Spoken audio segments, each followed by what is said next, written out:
I've been doing a survey of the Hebrew scriptures, looking at each book in terms of its overall meaning, its introduction, and its overall content. We come now to Hosea, and let's start with the title. Hosea, the book is named after the prophet Hosea. According to the Hebrew meaning, Hoshea, meaning salvation. The Hebrew name is the same as the original name of Yehoshua and the last king of Israel. The word OC appears in the Greek and in the Latin. The author was Hosea, the son of Beeri.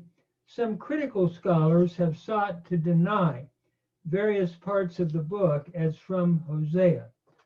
Two of the passages, for example, namely those of restoration and those dealing with Judah, are those sometimes made to be later interpolations. Such criticism, however, is, I believe, subjective and cannot be supported. The prophecy is attributed, first of all, to Hosea in Hosea chapter 1, verse 1, and is attributed furthermore in the New Testament in the quotations from Hosea. Paul, for example, speaks as follows, and as in Hosea it says, I shall call the one not my people, and the one not loved as loved. And it shall be in the place where it is written, you are not my people, there you shall be called the sons of the living God. Other New Testament quotations from Hosea are Matthew 2:15, 9, 13, 12, 7, Luke 23:30, Romans 9:25, 1 Corinthians 15:55, and 1 Peter 2:10. The author's personal life, and particularly his marriage, is also noteworthy. There are three principal views regarding the marriage that Hosea had with Gomer. Some believe that the Lord commanded Hosea to marry a harlot in order to give a visible illustration of Israel and her relationship to the Lord. The problem with this is a moral one. Why would God, I believe, command Hosea to marry such a woman? Some take the marriage as purely symbolical and allegorical. This, however, is contrary to literal hermeneutics. It is probably best to understand that God commands Hosea to marry a woman who would later become a prostitute. Hence the expression wife of whoredoms in 1:2 is used proleptically, can we say, as Hosea visualizes the tragedy of his marriage. This view fits well with Israel, who at first was chaste and then became unchaste at the time of Hosea's writing. As to the date, it is interesting when you look at the date. The date of composition took place before the Assyrian captivity of the northern kingdom, which would have been in 722 BC. It was during the reign of Jeroboam II in Israel, and of Uzziah, Jotham, Ahaz, and Hezekiah in Judah that the prophet composed his prophecy. This would be between 785 and 725 BC. He was a contemporary with the great salvation prophet Isaiah, and also with the prophets Amos and Micah. He was younger than Amos and older than Micah.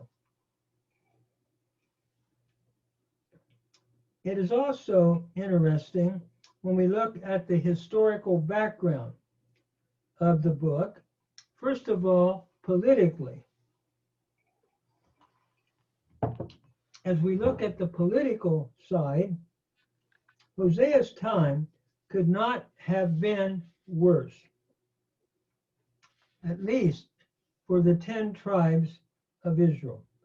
The opening verse reads, "The word of the Lord that came to Hosea, the son of Beeri, in the days of Uzziah, Jotham, Ahaz, and Hezekiah, kings of Judah, and in the days of Jeroboam, the son of Joash, king of Israel." These kings give us the period of time in which he prophesied. It was during the reign of Jeroboam in Israel up to the reign of Hezekiah in Judah that he carried on his prophetic ministry. Thus his ministry covered the period of time from Jeroboam basically to the Assyrian captivity. It is also interesting that during the reign of Jeroboam II, Israel experienced a degree of commercial prosperity that was unknown in the earlier days of the divided kingdom. Jeroboam II was the last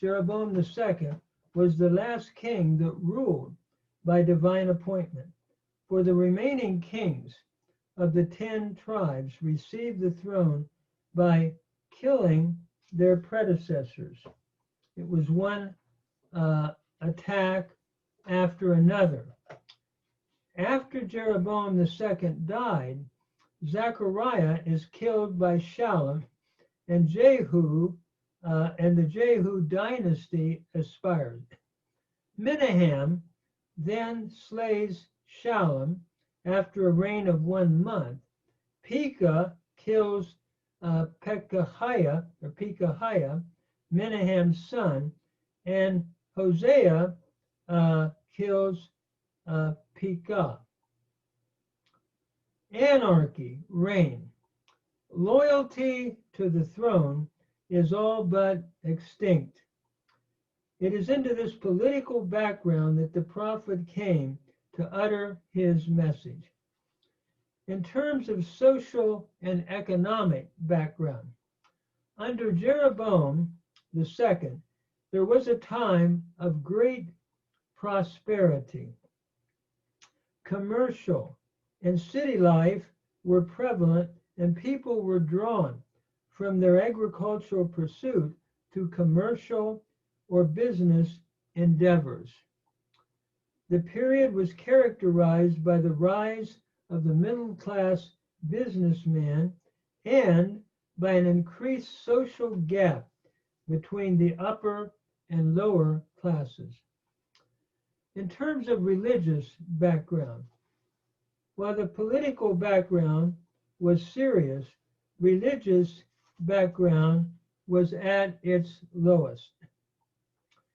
There were 2 types of Baal worship prevalent during this time. First, there was the Canaanite nature worship or spirit worship, in which each locality had its own deities.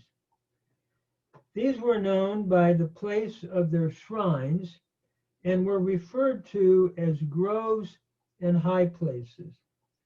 Also, there was the Jezebel type of the mother-child cult worship and all the immorality and perversions associated with it. In describing the characteristics of the worship at this time, Tenney comments, The deities chiefly venerated were the fertility god Baal or Baal, from the word meaning lord or master or husband in Ugaritic literature, and his consort Anat, sometimes known as Asherah or Ashtoreth, a savage, sensual female. Both deities were often worshipped under the form of bulls and cows, so that when Jeroboam I set up 2 golden calves, one in Dan and the other in Bethel, in 1 Kings 12:28, when that happened, he was encouraging the people to indulge in the fertility religion of Canaan. Furthermore, cultic rites were also celebrated, and accompanying these were drunkenness, ritualistic prostitution, and various acts of violence, and unbridled sexual perversion, excessive use of alcohol, and the practice of magic and pagan mythology had completely destroyed the pure worship of Yahweh. In summarizing the overall background and times of Hosea, Baxter has taken various sins that he condemned as indicative of the period. He writes, for example, pick out some of the evils that Hosea laments or denounces: swearing and falsehood, chapter 4:1 and 2. Murder and bloodshed, chapter 4:2, 5:2, and chapter 6, verse 8. Robber gangs and gangs that would kill priests, 6:9 and 7:1. Wide prevailing adultery, chapter 4, verse 2, 11, verses 7, and chapter 4, verse 2 and 11, and also chapter 7, verse 4. Perversion, false dealing, and oppression, chapter 10, verse 4, 12, 7. Idolatry, chapter 4, verse 12, 13, 8 to 5, 10, 1, and 5, and 13, 21. Drunkenness, 4, 11, 7, verse 5. Utter heedlessness to God, of what God had to say, chapter 4, verse 4, and verse 10, and chapter 8, verse 14. Such was the sorry state to which Israel, the northern kingdom, had sunk. Things were all too disturbing, even in the days of Amos, but since then there had been a veritable landslide toward wickedness. The people were steeped in evil idolatry, drunkenness, debauchery, perjury, violence, banditry, adultery. In fact, adultery was consecrated as a part of the religious rites connected with the idolatrous calf worship. We see this in chapter 4, verse 14. It was to these people and at this time that the sensitive-hearted Hosea lifted up his voice in the name of the Lord. As to the purpose of the book, the main purpose of Hosea is to show to the northern tribes, the northern kingdom, the coming judgment of God, as well as the overriding love of God for his people. The nation had sunk to the very lowest depths of apostasy, and it was his call to reveal God's love for a sinful, rebellious people at that time. The contents of the book then can be easily divided into 4 parts: the northern kingdom's idolatry, wickedness, captivity, and final restoration. These 4 parts are portrayed in the personal life and prophecy of Hosea, as he marries a woman who later becomes a harlot. Out of this marriage union, there comes 3 children who are symbolic of the message of Hosea. For example, Jezreel means the dynasty of Jehu is to be destroyed. And this was fulfilled when Jeroboam's son, Zechariah, was murdered in 753 BC. The next child, Lo Ruhamah, means not shown mercy. And this is depicted by the coming destruction of the northern kingdom by the Assyrian captivity, which occurred in 722 BC. The name of his last child, Lo Ami, which in Hebrew means not my people. This is a prophecy of Israel's temporary rejection by God during the Assyrian captivity. In chapter 2, the word Ami, though, means my people. And so the name was changed from the word Lo Ami, not my people. And this is symbolic of the belief that the nation would be restored to the Lord in the future day of the Lord's coming. This is then the main background, can we say, of the book of Hosea. In terms of its overall flow of thought, the theme of the book is the judgment and the love of God for sinning Israel, and particularly the northern kingdom at that time. The book of Hosea discusses God's rejection and judgment on her unfaithfulness to Yahweh. The book may be divided as follows. First, the personal affliction of the prophet in chapter 1, verses to chapter 3, and his having to marry Gomer, who became a prostitute. The national reflection of the people at the time, what was going on, 4:1 to 13:8. And finally, the final restoration of the people after the captivity of Assyria in chapter 13:9 to 14:9. Hosea then begins with a personal history of the prophet's own affliction over his unfaithful wife. This is in chapter 1 through 3. Hosea is commanded to marry Gomer, who is to become a harlot. This is to give a symbolic picture of the northern kingdom's unfaithfulness to the Lord. From this marriage union, there are 3 children, Jezreel, Lo Ruhamah, and Lo Ami. We see this in chapter 1.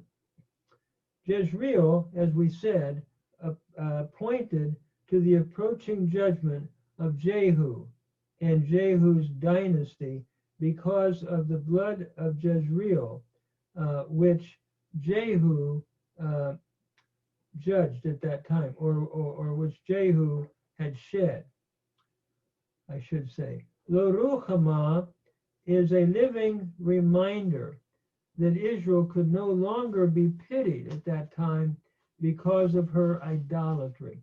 And Lo Ami gives the reason for the lack of pity and judgment. Not my people in that lifestyle. They are not to be considered as God's people, nor he as their God, because of their idolatry and spiritual harlotry.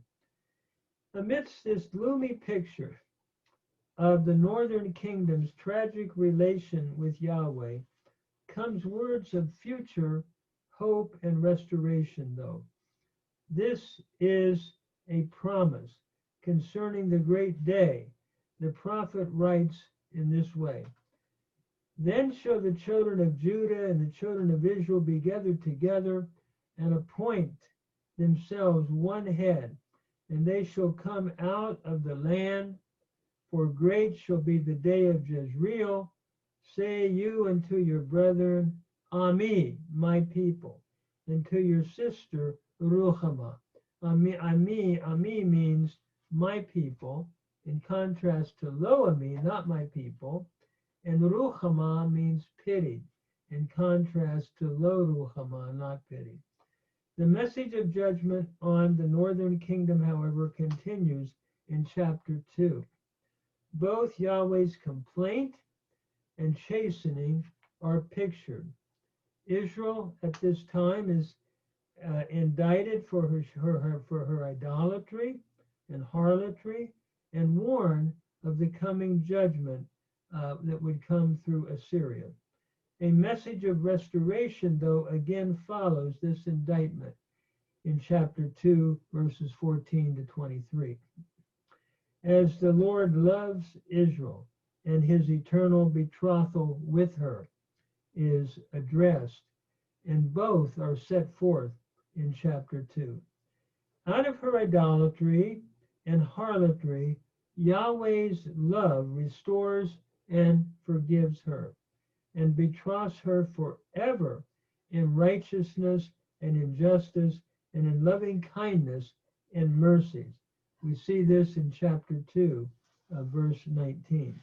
Furthermore, in chapter 3, as we continue chapter 3, notice the prophet gives a brief summary of Israel's past in 3:1-3, her present in verse 4, and her future in verse 5. Israel was married and faithful to the Lord at first, but because of her idolatry and spiritual harlotry, she is seen without a king and a prince. In the future, however, Israel will be cleansed from her adultery, Hosea writes, and restored under Messiah, her king. Following this personal, can we say, section of the prophet's own marriage, the book concentrates on giving the national situation of Israel as the Lord's unfaithful wife. This is in chapter 4 through chapter 13. The spiritual and moral corruption of the northern kingdom is seen first of all, again, in her idolatry as a result of willful sinning, willful ignorance of the truth of God, and willful immorality, the immoral cult practices. All of this in chapter 4. Her leaders are also corrupt at that time, Hosea says, and judgment awaits Ephraim, or the northern kingdom. Against such a dark background of sin and judgment, her future repentance, though, is foreseen in chapter 5, verse 15 to 6:3. Her cry for restoration will be answered by the Lord, and she will be restored again. Yahweh mourns over Israel, exposing her sins, which would bring judgment in chapter 6. Her various crimes, then, of murder in 6:7-9, idolatry in 6:10 and 11, adultery in 7:1-4, and anarchy in 7:5-7 are exposed, along with her disastrous foreign policy of confiding in Egypt and Assyria for help. We see this in 7:8-8:3. The northern kingdom's indictment then closes by a clear discussion of her perpetual idolatry. As a result of her clear departure from the Lord, retribution then must fall. And this again is looking at the judgment under the Assyrian invasion that would come, and it would be in 7:22. Judgment is certain in chapter 9 because of her extreme apostasy at Gilgal, Bethel, and Gibeah. This is all seen in 9 and 10. The consequence of all this apostasy is this coming judgment under Assyria. Hosea thus summarizes the apostasy and judgment. It is as follows. You have plowed wickedness. You have reaped iniquity. You have eaten the fruit of lies, because you did not trust in your way, in the multitude of your mighty men. I'm sorry, because you did trust in your way, in the multitude of your mighty men. Therefore shall a tumult arise among the people, and all your fortresses shall be spoiled, as Shalman spoiled Beth Arbel in the day of battle. The mother was dashed in pieces upon her children. This is found in chapter 10. Looking again at Israel's, at that time, the northern kingdom, and the evil and the idolatry and harlotry that was, spiritual harlotry that was going on. And so Israel's king shall also then be cut off.